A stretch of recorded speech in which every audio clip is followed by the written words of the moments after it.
Welcome back to my videos! Kamusta kayong lahat? I hope all of you guys are doing very, very well. Alam kong napakainit ngayon, kahit dito sa Amerika mainit. Summer. Anyway, so, for today's video, I want to show you guys what I got. So, this is one of my favorite desserts. By the way, I love ice cream. Not so fun ng cake. Okay lang, but not like na kakainin ko kagaya ng ice cream. Mahilig ako sa matamis. Halata naman. Anyway, so I got this Dubai chocolate, the viral one. Isa lang binili ko, ang mahal niya kasi $20. Gusto ko lang talagang itry since nagpa-viral talaga siya sa TikTok and Facebook. I mean, all of social media. So, ito na siya, guys! I got the one that they're always reviewing, the one with pistachio. So, milk chocolate siya with pistachio cream. Oy, alam niyo ba, meron akong pinanood na vlog ni Cara David ata yun.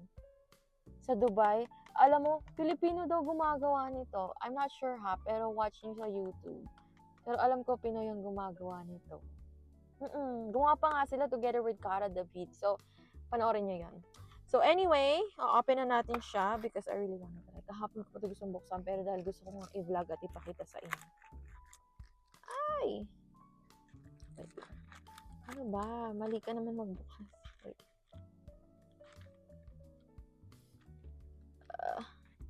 Okay. So, ito yung ganito siya. Makapal siya, oh. Ay, pag ganun pala siya buksan. Try na natin. Sabihin na naman ng iba dyan. Kaya ang taba-taba mo, laklaka ng braso. Ay, naku. Wala akong pakailang sa kapag away. So, tingnan natin. Ay, ganyan siya. Oh, ang cute niya.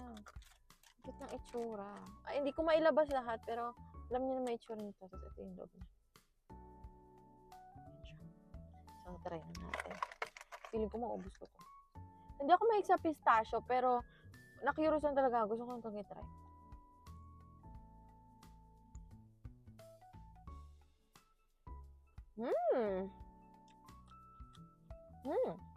Ang sarap. Hindi ako mahilig sa pistachio, pero ang sarap nito, ah. Ang creamy. Ito na nga ba sabi ko, maubos ko ito, eh.